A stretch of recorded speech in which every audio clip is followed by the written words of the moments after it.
आप देख रहे हैं श्री हरि कृपा आश्रम चैनल। संस्थापक स्वामी श्री हरि चैतन्य पुरी जी महाराज।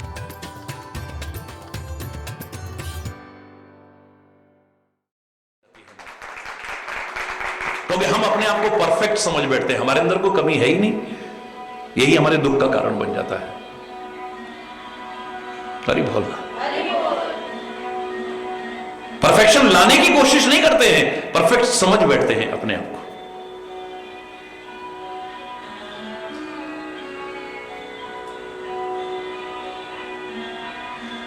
दोष ही देखे होते, काश अपने देखे होते, बातें ही कुछ और होती है।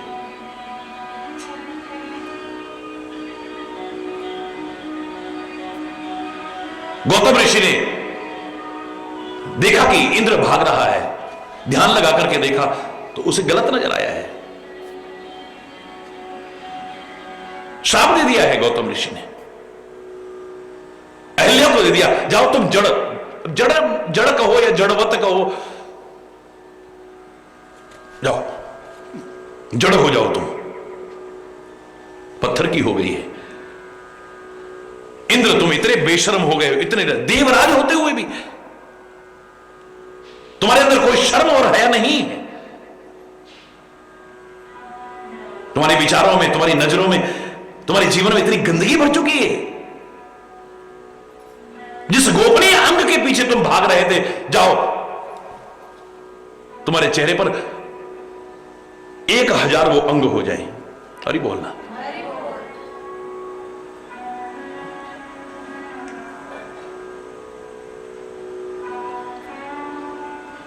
अब क्या हुआ बोलो? चरणों में गिरे, क्षमा याचना की है, अपराध खुद किया है, गलती खुद की है, और मन में आता है क्या गौतम ऋषि मेरे स्वामी क्या अंतर्यामी नहीं है? उनको नहीं पता मेरी गलती तो है ही नहीं। अरे गलती चाहे जान के हुई हो, अनजाने में हुई हो, उसका फल तो अवश्य में भोगना पड़ेगा ना। जहर जो जानबूझ के खुद पीते हैं वही नहीं मरते, अनजाने में भी पी जाए तो वो भी मरते हैं। अग्नि को जानबूझ के छुए तभी नहीं जलते हैं, अनजाने में छू जाए तब भी जलते हैं। मन में दुर्भावना आई है अपने स्वामी के लिए, गौतम ऋषि के लिए। इन्होंने शाप कैसे दे दिया मेरे को? मेरी क्या गलती थी? मेरे साथ धोखा हुआ है, मेरे साथ धोखा हुआ है।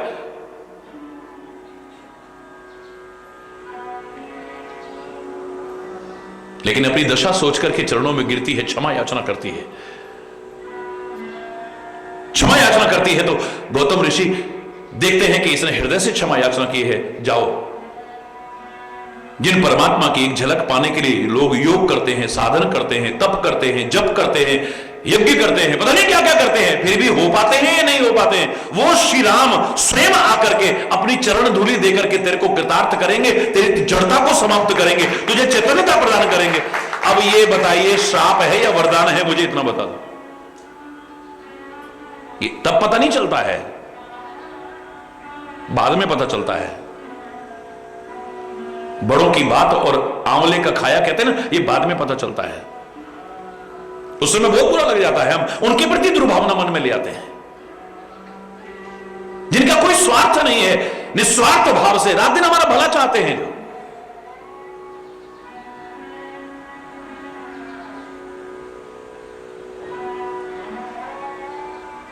जिस समय श्री राम ने चरण धूलि देकर के उद्धार किया ना, उस समय के शब्द देखो, उसी अहिल्या के।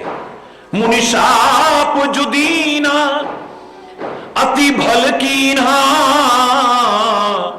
परम अनुग्रह में माना। मुनि ने जो श्राप दिया था, आज मुझे लग रहा है, उस समय तो मैंने बड़ी दुर्भावनाएं मन में लाई थी, लेकिन अति भल कीना, बहुत अच्छा किया था उन्होंने। अरे बोलना, मुनि शाप जो दीना अति बल कीना, परम अनुग्रह में। कृपा नहीं, मेरे पर तो परम कृपा की उन्होंने। अगर वो ऐसा नहीं करते तो आज भगवान की चरण धूलि मिलती मुझे? अरे बोलना,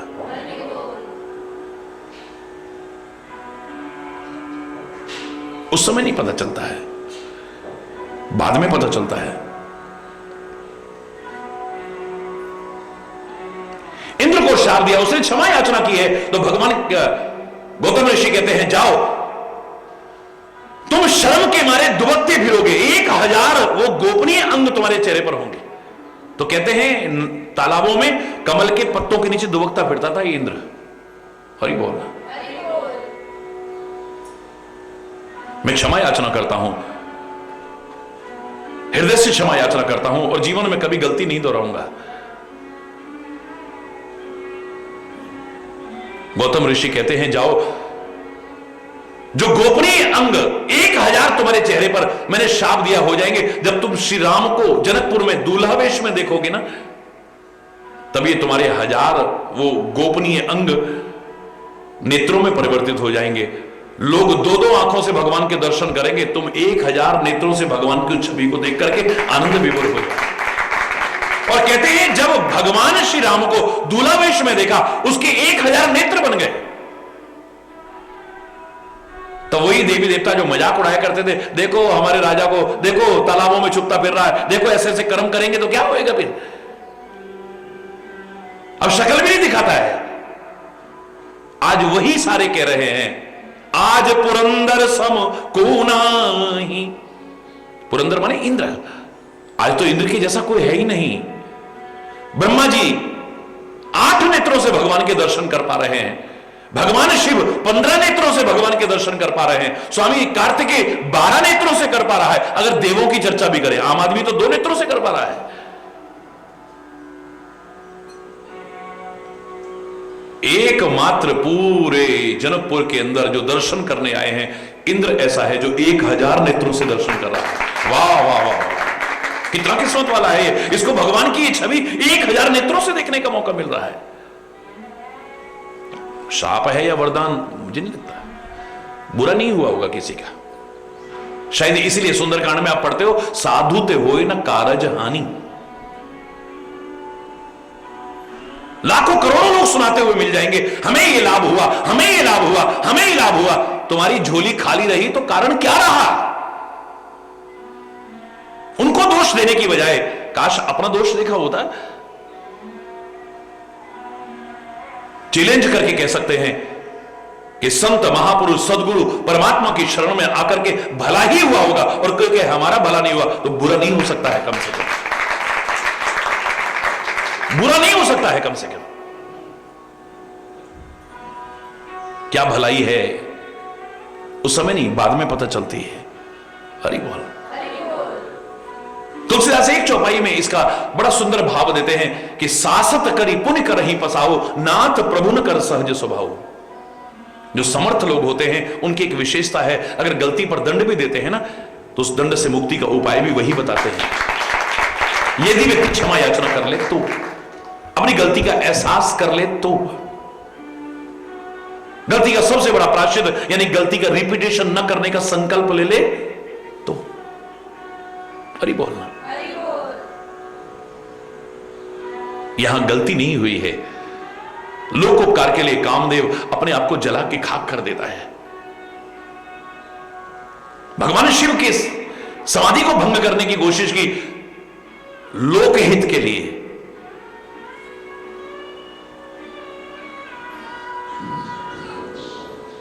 भगवान शिव उसकी पत्नी के रुदन करने पर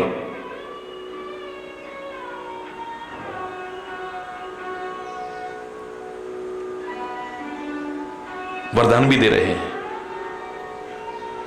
अब तुम्हारा स्वामी बिना शरीर के ही सबको व्यापेगा, इसका नाम अनंग पड़ जाएगा। तब से कामदेव का नाम अनंग पड़ गया है, रति को कहा है।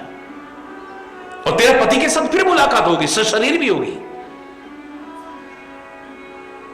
जब यदुवंश में भगवान कृष्ण अवतार लेंगे, तब उनका पुत्र प्रद्युम्न तुम्हारा पति होगा। हरि बोल। प्रसन्न होकर के गई है।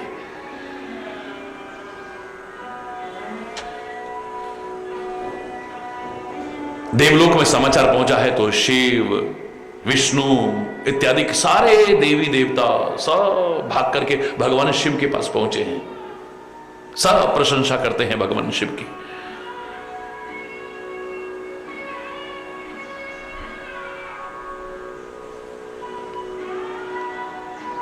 बड़ों की प्रशंसा उनके मुख पर भी कर सकते हैं, क्योंकि वो अभिमान में अकड़ जाएंगे, इसकी संभावना नहीं है। छोटों को प्रोत्साहन देने के लिए प्रशंसा चाहे करो, लेकिन विचार पूर्वक।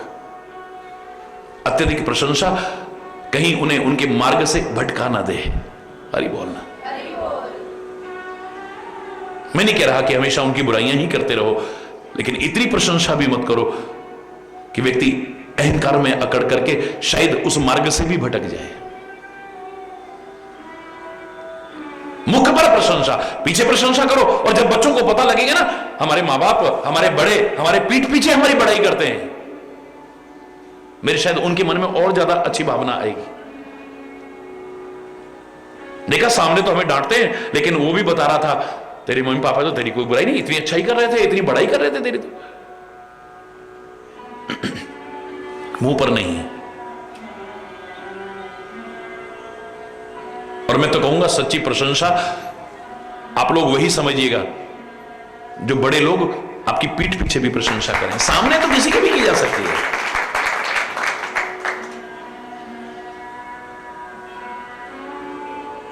हां, परमात्मा के सामने है तो उनके मुख पर भी प्रशंसा की जा सकती है। हम स्तोत्र वगैरह गाते हैं, प्रार्थना करते हैं, स्तुतियां गाते हैं, भजन गाते हैं, ये सब क्या है? प्रशंसा है उनकी।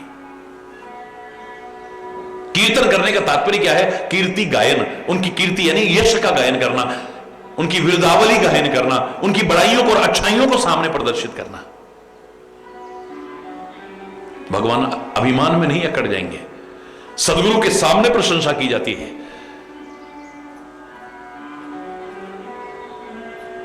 महापुरुषों के उनके सामने भी, उनके मुख पर भी प्रशंसा कर सकते हैं। अपने माता पिता के मुख पर भी उनकी प्रशंसा कर सकते हैं। हरि बोलना। सबने अलग अलग प्रशंसा की है, गुण गाए हैं। भगवान शंकर प्रसन्न हुए, कहने लगे आप कैसे आए हो बताओ।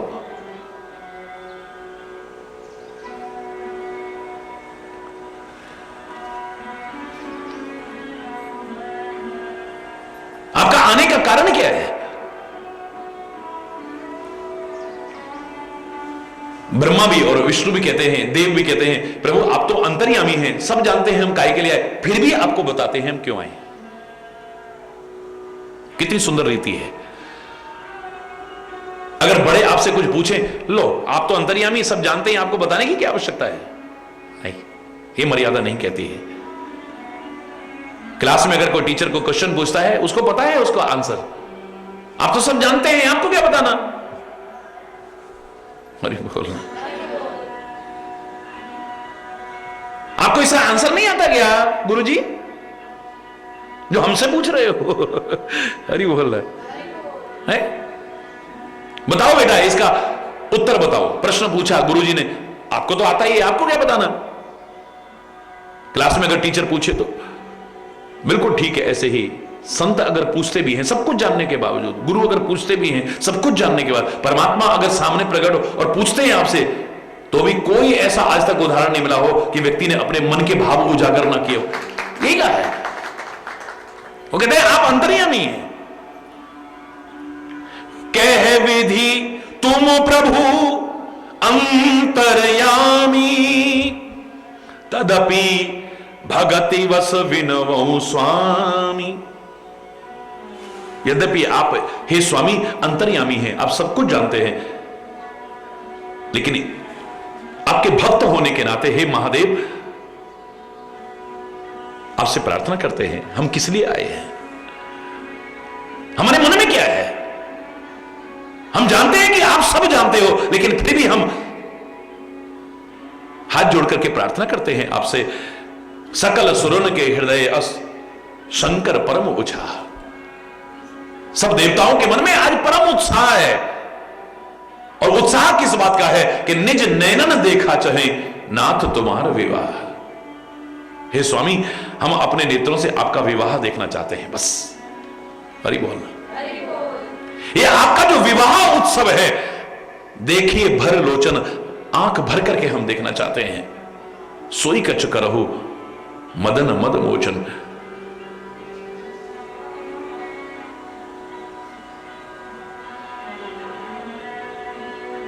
काम के मद को समाप्त करने वाले, हे स्वामी कुछ ऐसा करो कि हमारी ये इच्छा पूरी हो जाए।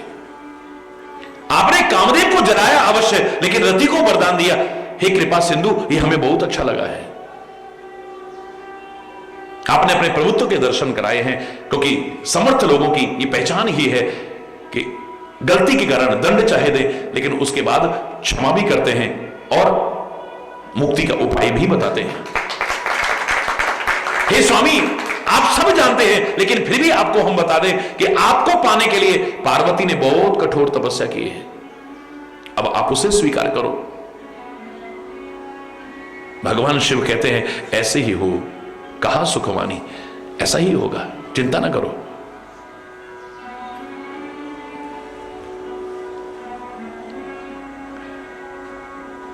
ये सारे प्रार्थना करके गए, सप्तऋषि पहुंच गए कहां?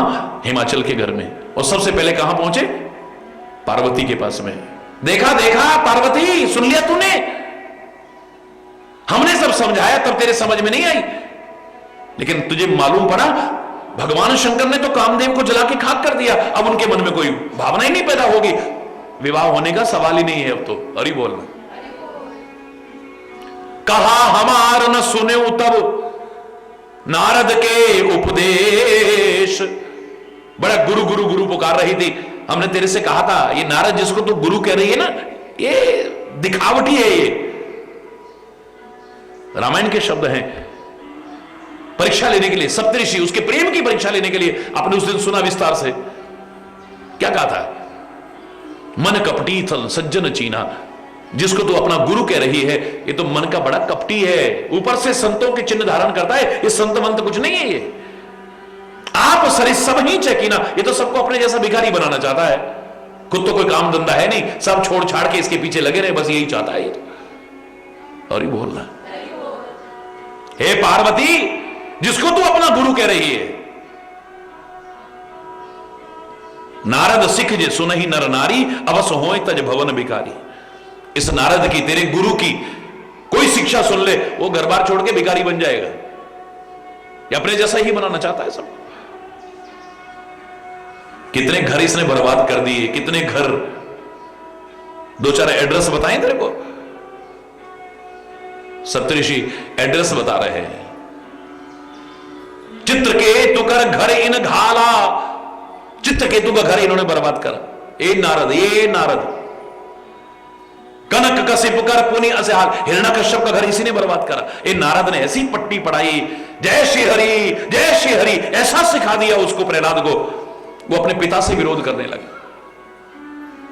पिता के शत्रु से प्यार करने लगा। और एक दिन उसने प्रार्थना की तो नरसिंह भगवान प्रकट हो गए और उसके पिता की मृत्यु हो गई। काहे के कारण? ए नारद, ये नारद जिसको तू गुरु कह रही है। हरि बोलना। दक्ष सुरन उपदेश न जाए। दक्ष के पुत्रों को भी उपदेश दिया था इसी नारद ने। जंगल में चले गए तपस्या करने, लौट के घर भी नहीं देखा उन्होंने। ऐसा है ये। जो तेरे को बताया है तो उसको पति रूप में पाकर के सुखी रहेगी कभी? हरि बोलना। धन्य है पार्वती का गुरु के प्रति दृढ़ विश्वास। कहती तेरा घर उजड़ जाएगा। पार्वती क्या कहते हैं? बसहु भवन उजरहु नहीं डरहु। घर बसेगा तो मेरा, उजड़ेगा तो मेरा। तुम्हें काहे की परेशानी हो रही है? तुम जाओ अपना रास्ता देखो। तुम्हें क्या परेशानी हो रही? नारद वचन ना मैं पढ़ो, अपने सदगुरु के वचनों का परित्याग नहीं कर सकती हूं मैं।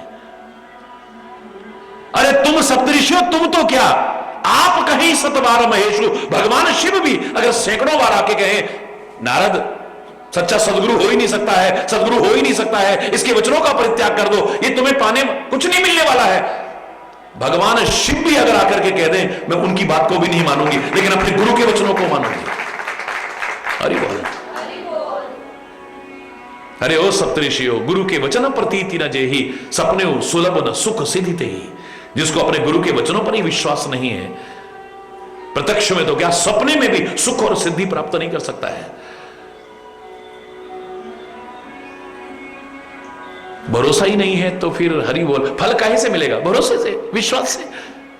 मैंने तो हमेशा कहा है आपसे, भगवान फल नहीं देते हैं, सदगुरु फल नहीं देते, संत फल नहीं देते हैं, देवी देवता फल नहीं देते, तीर्थ फल नहीं देते, फल देता है हमारा विश्वास।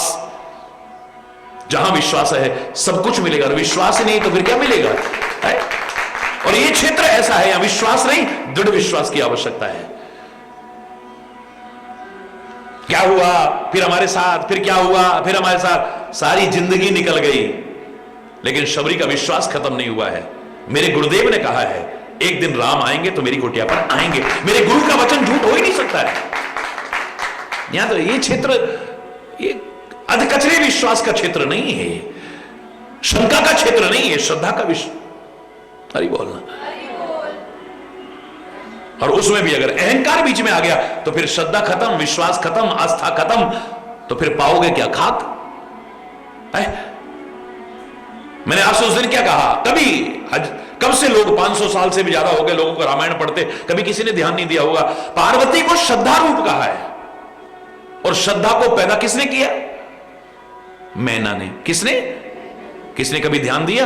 मैं ना जहां होगी श्रद्धा वहीं पैदा हो सकती है, मैंने जहां होगी वहां श्रद्धा नहीं आ सकती है। पार्वती रूपी श्रद्धा मैना ही पैदा कर सकती है, मैं ना पैदा कर सकती है। जहां मैं होगा, अहंकार होगा, वहां कभी श्रद्धा पैदा नहीं हो सकती है, विश्वास पैदा नहीं हो सकता। किस पर करोगे श्रद्धा? क्योंकि तुम अपने आप को ही सब कुछ मान रहे हो। तुम तो किसी को ना अपने मां बाप को कुछ समझते हो, ना अपने गुरु को कुछ समझते हो, ना भगवान को कुछ समझते हो, तुम तो अपने आप को सब कुछ समझ रहे हो। तो फिर निपटो, हरि बोलना। जब तुम किसी को मानते ही नहीं हो, किसी को पहचानते ही नहीं हो, किसी को जानते ही नहीं हो, किसी की मानते नहीं हो, तो फिर क्या परिणाम होगा? फिर हरि बोलना। मैं खा गई कितनों को पता नहीं। अभिमान तो चाहे रूप का अभिमान हो, जाति का अभिमान हो, पद का अभिमान हो, धन का अभिमान हो, ज्ञान का अभिमान हो, तपस्या का अभिमान हो, किसी भी चीज का अभिमान हो, एक दिन नष्ट होकर रहता है। सारी अकड़ चूर चूर चूर। अभिमानी का सिर हमेशा झुकते देखा है हमने। अभिमानी का सिर हमेशा झुकते देखा है हमने। याद करो मैंने क्या कहा था, एक पत्थर, बड़ा सुंदर गोल मटोल पत्थर पड़ा हुआ था, और उसके बिल्कुल बगल में एक गुलाब का पौधा था। बड़े मोटे मोटे फूले हुए गुलाब लगे हुए थे। फूला माने खिला हुआ भी, और फूला माने अकड़ में फूला हुआ। हरि बोलना। एक गुलाब का फूल दोनों अर्थ को सार्थक कर रहा था, फूला हुआ भी था और फूला हुआ भी था। हरि बोलना। और अभिमान में फूला फूला वो गुलाब का फूल कहता है, अरे ओ पत्थर, याद करो एक दिन वो था, हम छोटी सी कलम के रूप में तुम्हारे बगल में लगाए गए थे। आज हम कहां से कहां पहुंच गए हैं। हमारा रूप देखो, हमारा सौंदर्य देखो, हमारी खुशबू चारों ओर फैल रही है, और तुम अरे ओ पत्थर वहीं के वहीं पड़े हो, और यहीं पड़े रहोगे तुम। हरि बोलना। जोर से बोल रहे। तुम यहीं पड़े थे और यहीं पड़े रहोगे, तुम कहीं नहीं आगे बढ़ सकते हो। पत्थर कहता है मुझे खुशी है, मेरे बगल में जो छोटी सी कलम थी आज इतनी विकसित हो गई है, उसका सौंदर्य विकसित हो गया है, उसकी खुशबू फैल रही है, मुझे बड़ी खुशी है। लेकिन ए गुलाब, अभिमान अच्छा नहीं होता है। अभिमानी का सिर एक दिन, बोलो ना, नीचा होता है। ये अभिमान अच्छी चीज नहीं है। अंगूर खट्टे हैं, तुम्हारे हाथ में कुछ आया नहीं इसलिए तुम ऐसी बातें कर रहे हो।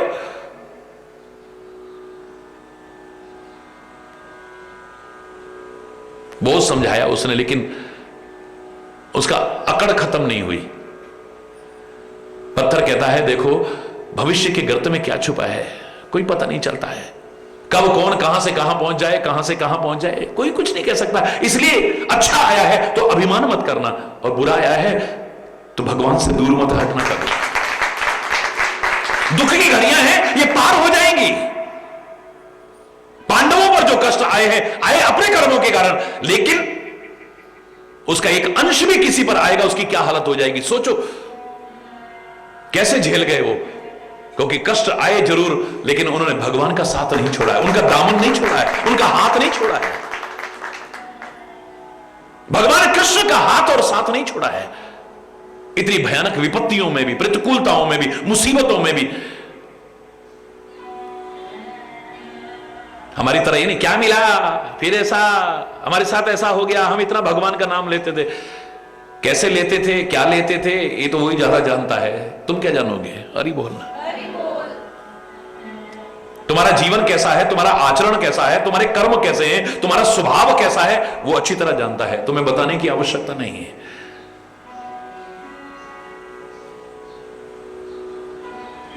कहीं ना कहीं अपने कर्मों का फल हमें एक दिन अवश्य भोगना पड़ता है। अगर किसी से कहा जाए कि सुखी और दुखी आदमी को एक वाक्य में कुछ शिक्षा दो, क्या दोगे, बोलो। सुखी आदमी भी बैठा हुआ है और दुखी भी बैठा है, एक पंक्ति में क्या शिक्षा दोगे, बोलो। सब दिन हमेशा एक जैसे नहीं होते हैं, एक वाक्य है, सब दिन हमेशा। दुखी से भी कह रहे हैं घबराना मत, तेरे जीवन में अगर पतझड़ आ गया है, एक दिन बसंत आएगा और बस अंत हो जाएगा तेरे दुखों का, उदासी का, नीरवता का। तेरे जीवन में फिर से बसंत आएगी, खुशियां आएंगी। संसार परिवर्तनशील है, सब बदलता है यहां। और सुखी भी बैठा है, उससे भी कहो भैया इस सुख के अभिमान में मत अकड़ो, सब दिन एक जैसे नहीं होते। हरि बोलना। कभी ये दिन चले गए तो तुम उपहास के पात्र बनोगे, सहानुभूति के नहीं, उपहास के पात्र बनोगे। बड़ा अकड़ता था, बड़ा अपने आप को क्या समझता था, देखा अब देखो। हरि बोलना।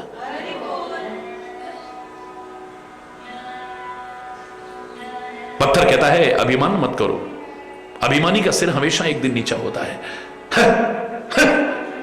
बस यही जवाब आ रहा है। वक्त बदला, एक मूर्तिकार निकल रहा था वहां से, उसकी निगाह में वो पत्थर आया, कहने लगा बड़ा ये तो सुंदर पत्थर, इसकी तो बड़ी प्यारी मूर्ति बन सकती है। गढ़ने वाला चाहिए, सड़क पर पड़ी, वर्षों से पड़ी, सूखा एक पेड़ की जड़, ठूंठ अगर कलाकार के हाथ में आ जाए, ऐसी सुंदर आकृति बना देता है, ड्राइंग रूम में सजाने लायक बन जाती है। पैरों से रोने जाने वाली मिट्टी को कुम्हार इतना सुंदर रूप और आकृति दे देता है, सजाने लायक बन जाती है।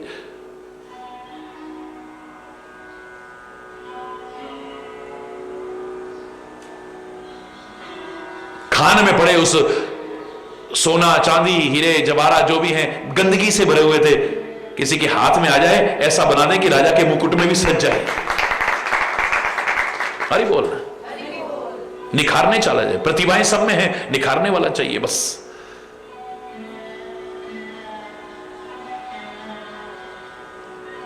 बैलगाड़ी मंगाई, पुराने जमाने की बात है, मजदूर बुलाए, पत्थर उठवा करके बैलगाड़ी में रखा और ले गया अपने घर में।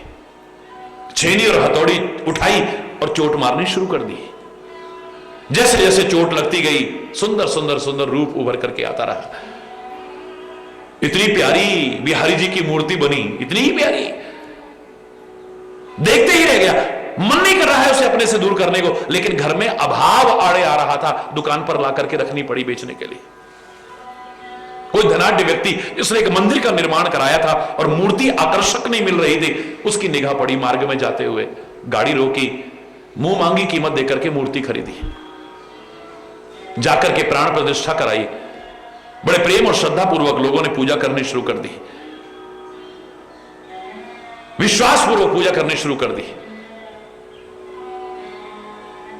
मानो तो गंगा माहू, ना मानो तो बहता पानी। हरि बोलना। मानो तो पत्थर है, नहीं तो भगवान है। तुम्हारा विश्वास और श्रद्धा उसे भगवान भी सिद्ध कर देता है। लोगों की मनोकामनाएं पूरी होने लगी, प्रसिद्धि दूर दूर तक फैल गई। एक दिन प्रसिद्धि पहुंचते पहुंचते उस गांव तक पहुंची जहां से लाए गए थे पहले। हरि बोलना। उस गांव से भी कुछ लोग आए और संयोग से वो जो गुलाब का फूला हुआ फूल था, उसी को उठा करके कोई व्यक्ति लेकर के आया, लाया, ला करके बिहारी जी के चरणों में जब चढ़ाया, देखा अरे ये तो वही है जो मेरे बगल में ऊपर जो बड़ा अभिमान में अकड़ा हुआ था। हरि बोलना। ऊपर से मूर्ति की आवाज आती है, मैं तेरा तिरस्कार नहीं करूंगी, मेरा काम तेरा अपमान करना नहीं है, तेरे को जला कटा सुनाना नहीं है, लेकिन याद करो मैंने कहा था अभिमानी का सिर एक दिन नीचा होता है। तब तुम वो गर्वीले पुष्प मेरे से भी ऊपर उठे हुए थे, आज तुम मेरे चरणों में पड़े हुए हो।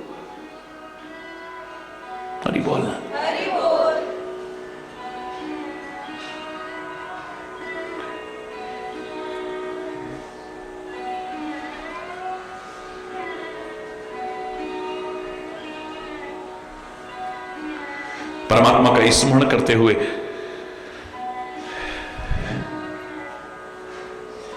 तो गुरु के प्रति कितना दृढ़ विश्वास है। आज फिर परीक्षा लेने के लिए पहले पार्वती के पास जाके सप्तऋषि कहते हैं, देख देख हमने समझाया था, ये नारद के चक्कर में मत पड़, वो गुरु नहीं है, वो ढोंगी है, पाखंडी है, लेकिन तूने हमारी बात नहीं मानी ना। अब देख ले, शंकर जी ने तो कामदेव को जला के खाक कर दिया, अब तेरी शादी क्या खाक होगी। सुन बोली मुस्काई भवानी, मुस्कुरा करके पार्वती कहती है, उचित कयहु मुनिवर विज्ञानी। हे मुनिवर, हे विज्ञानी मुनिवर, उचित ही कहा तुमने, क्योंकि तुम्हारी बुद्धि वहीं तक पहुंचती है। तुम्हारे विचार में भगवान शिव ने अब कामदेव को जला के खाक करा है। तुमरे जान काम अब जारा पर अब लग सम्मु रहे सविकारा, यानी तुम्हारे विचार से अभी तक भगवान शिव के मन में काम वासनाएं थी, अब उन्होंने नष्ट किया है उसे। अरे ओ सप्तऋषियों, तुम्हारी बुद्धि पर तरस आता है। अगर मुझसे जानना चाहते हो ना, ये इतनी तड़ी मार करके बात मत करो, मैं अपने हृदय की बात तुम्हें बताती हूं। हमारे जान सदा शिव योगी, मेरे विचार से तो मेरे भगवान शिव हमेशा ही योगी थे, योगी हैं और योगी ही रहेंगे, वो भोगी नहीं है। हरि बोलना। सामने कुछ देख करके एकदम से धारणा मत बना लो, गहराई में जाने की कोशिश करो। हम सामने कुछ भी देखते हैं, किसी के प्रति भी देखते हैं, एकदम से उसके बारे में धारणा बना लेते हैं। हरि बोलना। एकदम से धारणा बनाई, तभी तो ब्रह्मा की बुद्धि खराब हो गई, कहने लगा ये भगवान हो ही नहीं सकते। गेंद खेल रहे हैं, गुल्ली डंडा खेल रहे हैं, चीर हरण कर रहे हैं, मक्खन चुरा रहे हैं, ये भगवान कैसे हो सकते। 1 साल परीक्षा ली, 1 साल, तब जाकर के दिमाग ठिकाने आया। हरि बोलना। आम आदमी नहीं, भगवान की लीलाओं को भी अगर सीधे सीधे सरसरी नगर पर देखो, साकार लीलाएं अच्छों की बुद्धि को भ्रमित कर देती है। तभी मैं कहा करता हूं, निराकार भक्ति बड़ी सरल है,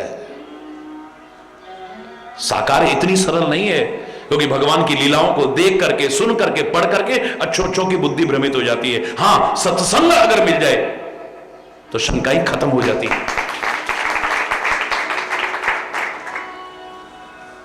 भगवान को सामने देखा है, नागपाश में बंधे हुए, रात दिन भगवान का निज वाहन गरुड़, उसकी बुद्धि खराब हो गई। ये भगवान कैसे हो सकते हैं। शेषशाही, ये सांपों के बंधन में आ जाएगा। जिसका नाम लेकर के जन्म मरण के बंधन छूट जाते हैं, वो सांपों के बंधन में, ये भगवान नहीं हो सकता है। हम भगवान समझे बैठे थे। हरि बोलना। मैं भगवान समझ के सेवा करने आया इस, ये भगवान कैसे हो सकता है। सामने बातें सुन करके गंगा मैया की बुद्धि खराब हो गई। भगवान जब केवट के साथ खड़े हैं गंगा जी के किनारे, आपने सुनाई है, रामायण में भी आता है कि पद नख निरख देवसरी हर्षि, भगवान के चरण नखों को देख करके देवसरी गंगा जी हर्षित हो गई हैं, उछाले मारने लगी है। मेरे जन्मदाता आए हैं, मेरे इन्हीं चरण नखों से तो पैदा हुई हूं मैं। नख निर्गिता मुनि वंदिता त्रिलोक पावन सुरसरी, इन नखों से निकली हूं मैं। उन चरण नखों को देख करके बड़ी खुश हुई है, लेकिन वाणी सुनी, केवट भैया हमें पार लगा दो, जब तक चरण नहीं धुलाओगे तब तक मैं पार नहीं करूंगा। बर तीर मारो लखन पे, जब लगन पाए पखारो, तब लगन तुलसीदास नाथ कृपालु पार। भैया पार कर दो, भैया पार कर दो, भैया जही जग किए तिहु पग होते थोरा, सो कृपालु केवट ही नहीं हो रहा। 3 पैर से कम जिसने सारी सृष्टि को करके दिखा दिया, आज वो केवट के हाथ जोड़ रहा है उस गंगा को पार करने के लिए जो उसके चरणों से निकली है। ये भगवान हो ही नहीं सकता है। हरि बोलना। खाली इतना देखा और बुद्धि खराब हो गई।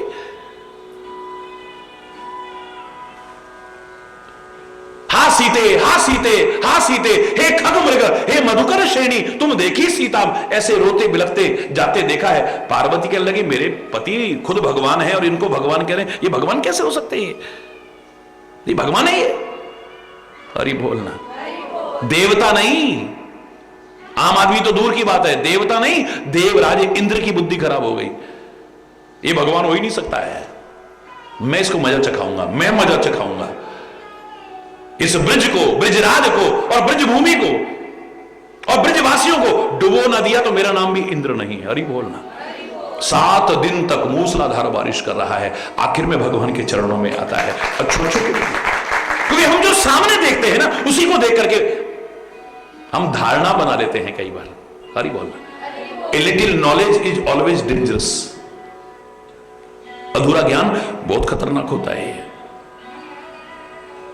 क्योंकि हमारी आंखें जो देखती हैं हमेशा वो सच हो इस बात की कोई गारंटी नहीं है।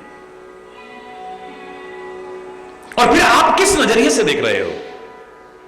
आप सकारात्मक सोच बना करके या नकारात्मक सोच बना करके देखो। पॉजिटिव थिंकिंग है आपकी या नेगेटिव थिंकिंग है?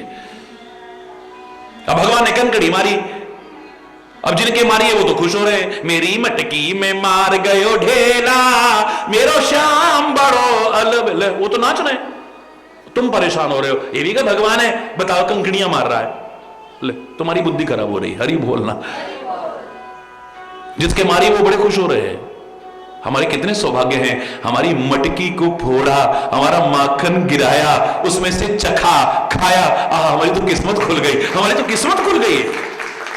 तुम्हारी बुद्धि खराब हो रही है जबरदस्ती की। विचार करना।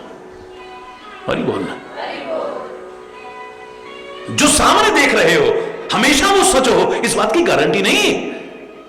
हमेशा वो पूर्ण सच हो इस बात की गारंटी। हमने अपनी आंखों से देखा। क्या देखा तूने? जब तू ट्रेन में चलता है, बस में चलता है, गाड़ी में चलता है, तेरे को पेड़ दौड़ते हुए दिखाई देते हैं, भवन दौड़ते हुए दिखाई देते हैं, सड़कें दौड़ती हुई दिखाई देती हैं, रेल की पटरी दौड़ती। क्या ये सच है? तेरी आंखों ने देखा है। ये वो आंखें हैं जो कभी धोखा नहीं, मेरी आंख कभी धोखा खा ही नहीं सकती। और ही बोलना। ये दम भरने वाला जगी हुई हालत में भी अगर देखेगा, वो क्या देखता है? सब दौड़ रहा है। तो सच बताओ, दौड़ रहा है क्या? बोलो ना, जोर से बोलो। नहीं दौड़ रहा है। जितना हमने देखा, पार्वती कहती है, ओह सप्तऋषियों, मुझे तरस आ रहा है तुम्हारी बुद्धि। तुमने अब देखा है, तुम अपनी आंखों से देख रहे हो कि भगवान ने कामदेव को जला करके खाक कर दिया है। तुम्हारे विचार में यानी भगवान शिव अभी तक भोगी थे, उनमें विकार थे।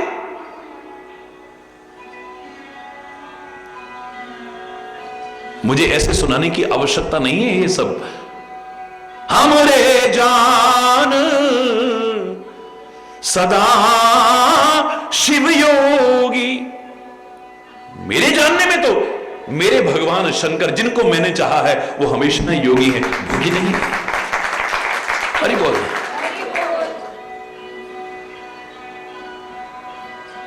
शायद इन्हीं चीजों को देख करके वो भजन गाते हो ना, भोले बाबा को अनाड़ी मत समझो, भोले बाबा को अनाड़ी मत समझो, भोले बाबा को, भोले बाबा को अनाड़ी।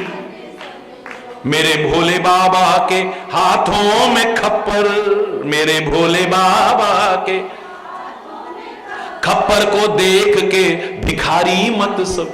खप्पर हाथ में ले रखा है, भीख मांगता होगा। सप्तऋषियों ने भी कहा था, भीख मांग भव खाएं, सहज एकानन के भवन, कबहू की नारी खटाएं। वो खप्पर देख करके बे, खप्पर को देख के भिखारी मत समझो। वो सारी दुनिया का पेट भरने वाला है, सारी दुनिया के भंडार भरने वाला है। धन धन भोलेनाथ तुम्हारे, चाहे कौड़ी नहीं खजाने में, पर 3 लोक धरती पे बसा दिए, आप बसे वीराने में। हरि बोलना। भोले बाबा को अनाड़ी मत समझो, बोलो ना। भोले बाबा को, हे भोले बाबा को अनाड़ी मत समझो, भोले बाबा को अनाड़ी। मेरे भोले बाबा के हाथों में खप्पर, मेरे भोले बाबा के हाथों में खप्पर, खप्पर को देख के भिखारी मत समझो, खप्पर को देख के भिखारी मत समझो। बाबा को, हे भोले बाबा को अनाड़ी, ओ भोले बाबा को अनाड़ी। भोले बाबा के गले सर्पों की माला, भोले बाबा के गले, हो सर्पों को देख के सपेरा मत समझो। सर्पों को जितना देख रहे हो, भोले बाबा लो, हे भोले बाबा को अनाड़ी मत समझो, भोले बाबा को। मेरे भोले बाबा के हाथों में डमरू, मेरे भोले बाबा के, हाँ मेरे भोले बाबा के हाथों में डमरू, मेरे भोले हो डमरू को देख के मदारी मत समझो, हरि बोल। वो भोले बाबा को अनाड़ी मत समझो, भोले बाबा को। मेरे भोले बाबा के हाथों में त्रिशूल, मेरे भोले बाबा के हाथों में त्रिशूल, त्रिशूल को देख के शिकारी मत समझो, त्रिशूल को देख के।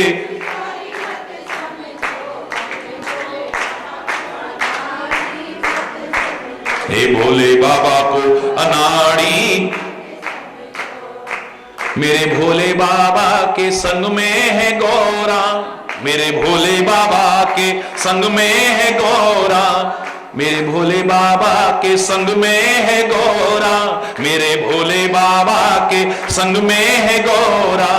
गौरा को देख के संसारी मत समझो, गौरा को देख के संसारी मत समझो, हे भोले बाबा को अनाड़ी मत समझो, भोले बाबा को। अरे ओ सप्तऋषियों, तुमने अब देखा है कि भगवान शिव ने कामदेव को जला के खाक कर दिया है। तुम्हारे विचार से अभी तक शिव के मन में विकार रहे होंगे, विषय रहे होंगे, भोग वासनाएं रही होंगी, लेकिन मेरे विषय अगर पूछना चाहो, मेरे भगवान शिव जिनको मैंने पाना चाहा है वो हमेशा से योगी हैं।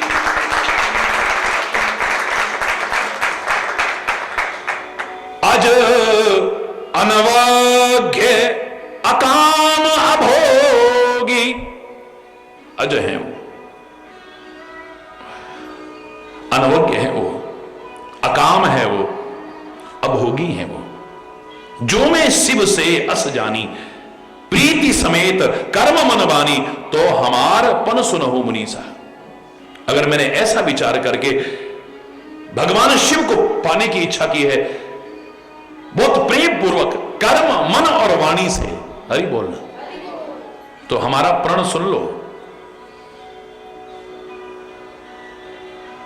हे कौतुक देखने वालों, तो हमारे पन सुनहु मुनीसा, करहि सत्य कृपा निधि ईशा। वो कृपा के भंडार ईश यानी भगवान शिव मेरे उस हृदय की कामना को अवश्य ही पूरा करेंगे। इतना कॉन्फिडेंस होना चाहिए, इतना पक्का भरोसा है। चाहे ऋषि भी आकर के, सप्तऋषि भी जैसे भी आकर के कहें, तो भी मन का भरोसा न टूटे। हरि बोलना।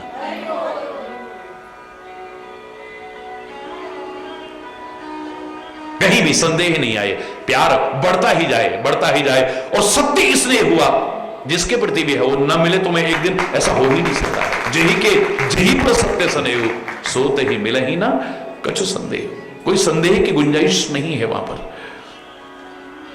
अब जो कहा हर जा रहे हो मारा, अब जो तुमने कहा कि भगवान शिव ने कामदेव को जला करके खा कर दिया, सो अति बड़ अविवेक तुम्हारा। जब तुम भगवान की आलोचना कर सकते हो तो तुम प्रशंसा के पात्र नहीं हो सकते हो, चाहे सप्तऋषि भी क्यों ना हो। पहले जब तुम आए थे मैंने तुम्हें प्रणाम किया था, तुम्हारा सम्मान किया था, लेकिन तब भी तुमने मेरे सदगुरु के प्रति ऐसा कहा था, तो आखिर मुझे कहना पड़ा था कि तुम जाओ यहां से अब, और अब फिर तुम आ गए हो। अब मेरे भगवान शिव के बारे में ऐसा बोल रहे हो। मुझे लगता है कि तुम अपने आप को बहुत विवेकी समझते, सोई बड़ा अविवेक तुम्हारा, बहुत बड़े अविवेकी हो तुम। अरे हिम्मत ही निकट तात अनल कर सहज स्वभाव। अग्नि का एक स्वाभाविक स्वभाव है, सहज स्वभाव है कि बर्फ उसके पास रह नहीं सकती है, हरि बोलना, अपने आप पिघल जाती है। भगवान शिव ने काम को नहीं जलाया है, शिव काम के पास जाकर के स्वयं जल करके खाक हो गया है।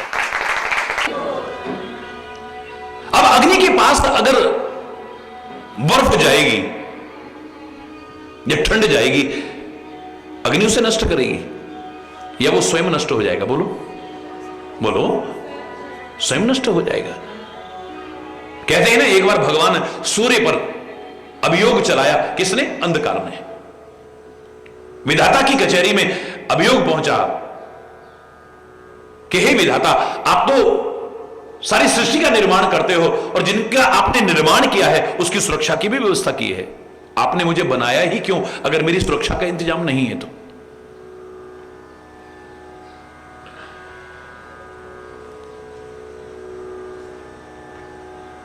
आपका बनाया सूर्य मेरा नाश कर देता है।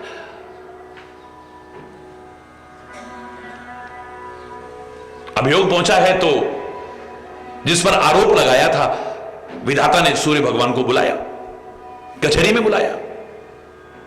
जब सूर्य भगवान कचहरी में पहुंचे विधाता की, तो हाथ जोड़ करके कहने लगे, विधाता कहो मुझे कैसे याद किया? बोले, अंधकार ने तुम्हारे ऊपर आरोप लगाया है कि तुम उसका नाश करते हो। मैंने तुम्हें संसार की भलाई के लिए बनाया है, किसी के नाश के लिए तो नहीं बनाया है। सूर्य भगवान कहने लगे, मुझे किसी वकील की तो आवश्यकता है नहीं। हे विधाता, मैं क्षमा चाहते हुए एक बात कहूंगा कि जब किसी पर कोई अभियोग लगाया जाता है, आरोप लगाया जाता है, तो वादी और प्रतिवादी दोनों आमने सामने होने चाहिए ना। एक बार वो अंधकार मेरे सामने आके कहे तो सही, मैं उसका नाश करता हूं।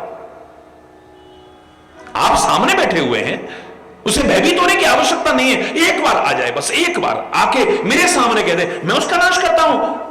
आप जो दंड देंगे मैं उसे सहर्ष स्वीकार करूंगा। बाहर आवाज लगवाई गई, अंधकार हाजिर हो, अंधकार हाजिर हो, अंधकार हाजिर हो। अब अंधेरा पहुंच तो गया पर अंदर आता गया। बोलो ना। पुकार लगाने वाला अंदर आके कहता है, महोदय अंधकार आ तो चुका है लेकिन अंदर नहीं आ रहा है। बोले, उससे कहिए जिसके प्रति तुमने आरोप लगाया है वो अंदर बैठा हुआ है, आओ ना एक और सामने आके कहो। बहुत बार कह लिया लेकिन अंधकार अंदर प्रवेश नहीं करता। कर सकता था क्या? विधाता ने निष्कर्ष निकाला, न्याय में अपने ये टिप्पणी दी कि सूर्य के सामने अंधकार आकर के स्वयं नष्ट हो जाता है, सूर्य उसका नाश नहीं करता है। हरि बोल। पीछे पीछे चाहे जो कोई बोलता रहे, सामने आके बोले ना कोई। हरि बोलना। हे सप्तऋषियों, तुम कह रहे हो कि भगवान शिव ने जलाया है। ठंड और बर्फ अग्नि के सामने अगर आ जाए वो नष्ट हो जाएगी, स्वयं नष्ट हो जाती है, अग्नि नष्ट नहीं करती है।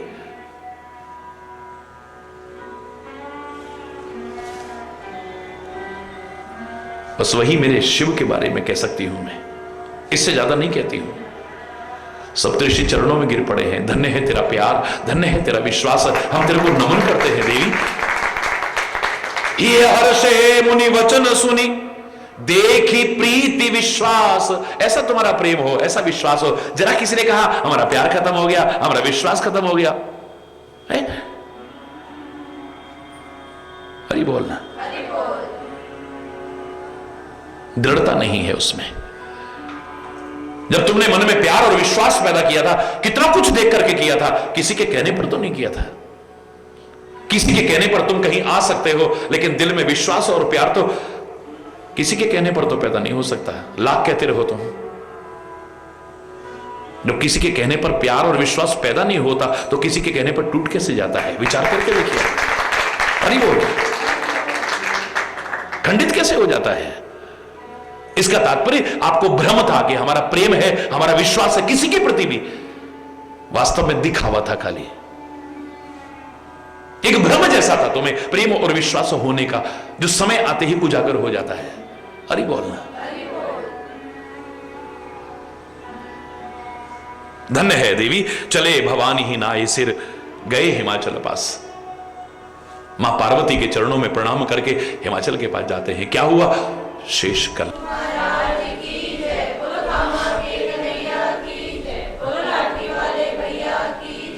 हरि बोल, हरि बोल। हिमाचल राज्य को सारा प्रसंग बताया। कामदेव का दहन सुनकर के दुख हुआ, लेकिन रति को शिव ने वरदान दिया, ये जानकर के सुख प्राप्त हुआ है। भगवान शिव के प्रभुत्व को याद करके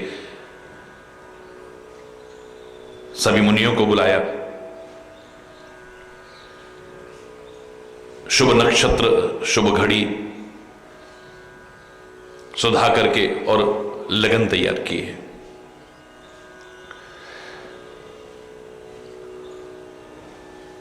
सप्तऋषियों ने वो विधाता को दी।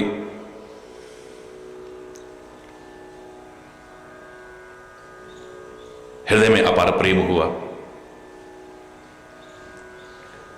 ब्रह्मा जी ने भी वो लगन पत्रिका सबको सुनाई पढ़ करके, तो सभी हर्षित हो रहे हैं। मंगल कलश दसों दिशा साजे, हर ओर मंगल कलश सज रहे हैं। मंगल शब्द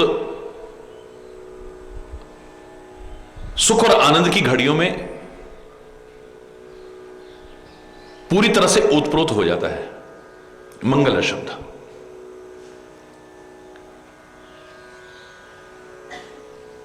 मंगल ध्वजा, मंगल तोरण, मंगल कलश स्थापन, मंगलाचरण, मंगल गीत गाना, ये सुख और आनंद की घड़ियों में स्वाभाविक जुड़ जाता है। और हर व्यक्ति सुख और आनंद ही चाहता है, मंगल चाहता है, अमंगल कोई नहीं चाहता है, अशुभ कोई नहीं चाहता है। अभी उस दिन जो मैंने प्रवचन किया था, याद करिए, मैंने इतना ही कहा था कि मंगल पर जीवन है या नहीं, ये वैज्ञानिक बहुत टाइम से खोज रहे हैं, खोजते रहे। आप इस विवाद में मत पड़िए। मंगल पर जीवन है या नहीं, मंगल पर जीवन रह सकता है या नहीं, वैज्ञानिकों का काम है, वो खोज रहे हैं और आगे भी खोजते रहे। आप तो अपने जीवन को मंगलमय बनाने की कोशिश करो, अपने चिंतन को मंगलमय बनाने की कोशिश करो, अपनी सोच को मंगलमय बनाने की कोशिश करो। मंगल भवन अमंगल हारी की चरण और शरण पकड़ लो। मजा तब है जब खाली महाराज जी या संतों महापुरुषों के लिए ना कहा जाए, ये जंगल में भी बैठते हैं तो मंगल हो जाता है। प्रभु के भक्त, गुरु के सच्चे शिष्य, सत्संग के सच्चे सेवन करने वाले आप भी तभी हैं। आप जहां रहो वो जंगल में भी मंगल हो, सबके जीवन में मंगल हो, ये कामना हो हमारी, मंगलमय शुभ कामनाएं हमारी हो।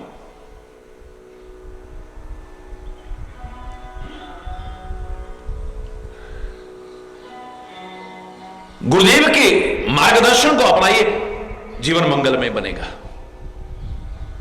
परमात्मा के गुणानुवाद करिए, और गुणानुवाद करने का पूरा लाभ कब है, जब वो जिन चीजों की आप बड़ाई प्रभु की कर रहे हैं, सदगुरु की कर रहे हैं, वो आपके जीवन में भी उतरे, आपका जीवन मंगलमय हो जाए।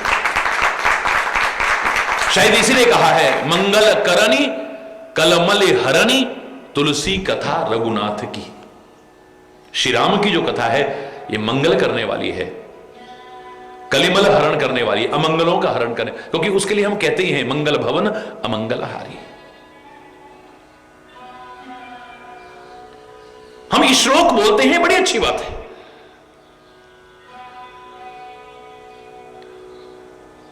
मंगलाचरण करते हुए हम वेद मंत्रों का उच्चारण करते हैं, बड़ी अच्छी बात है। लेकिन वो मंगलाचरण श्लोकों तक ही न रहे, मंगलमय आचरण भी हो। मंगलाचरण ये दिखा रहा है कि मंगलमय आचरण होगा तो जीवन में मंगल ही मंगल होगा।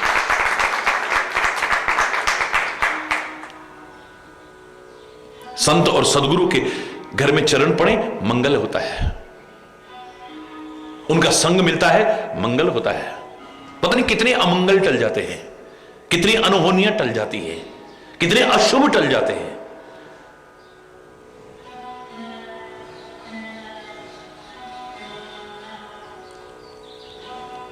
सेवक ग्रह सेवक सदन स्वामी आगमनु। सेवक के घर में अगर स्वामी के चरण पड़ जाए, मंगल मूल अमंगल दवनु, समझ लो मंगल की जड़ है, अमंगलों का हरण करने वाला है। परमात्मा के जो गुणानुवाद हैं इनको गाइए, मंगल ही मंगल होगा। जग मंगल गुण ग्राम राम के, दान मुकुट धन धर्म धाम के।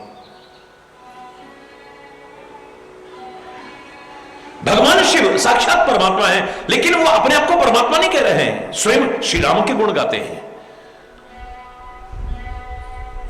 श्री राम का स्मरण करते हैं। हर महापुरुष की, हर अवतार की पहचान यही है कि अपने आप को सामान्य समझते हुए आप सामान्य जीवों को कैसा जीवन जीना चाहिए ये सिखाने की कोशिश करते हैं।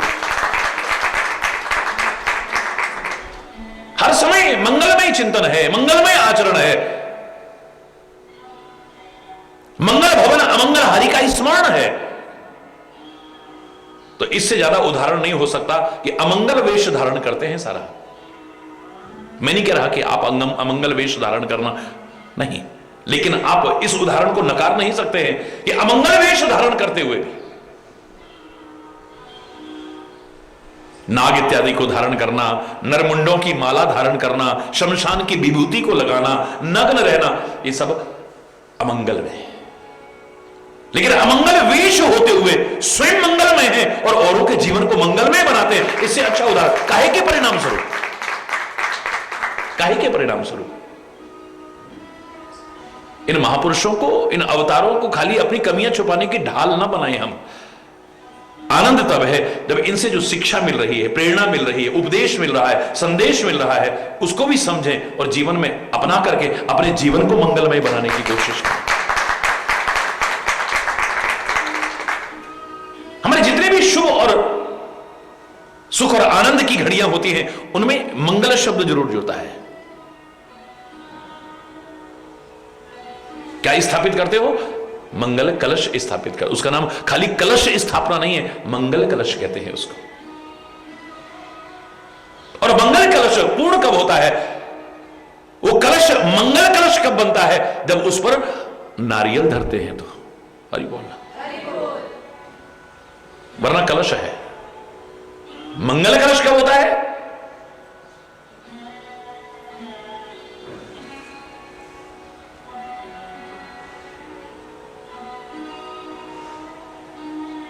जब उस पर नारियल रख देते हैं, अखंड ऋतुफल।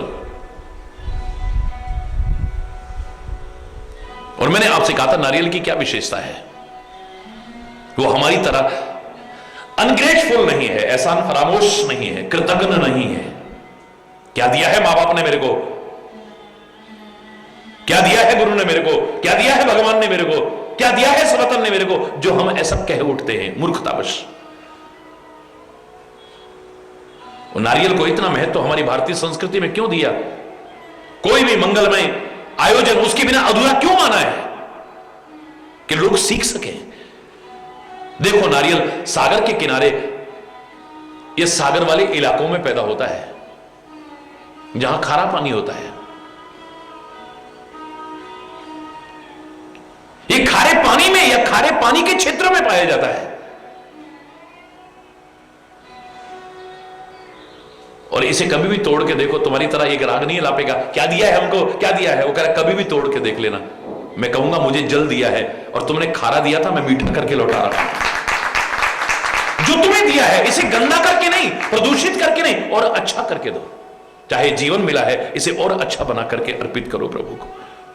मस्तिष्क दिया है अच्छा चिंतन ला करके दो। मन दिया है इसे निर्मल बना करके प्रभु को दो।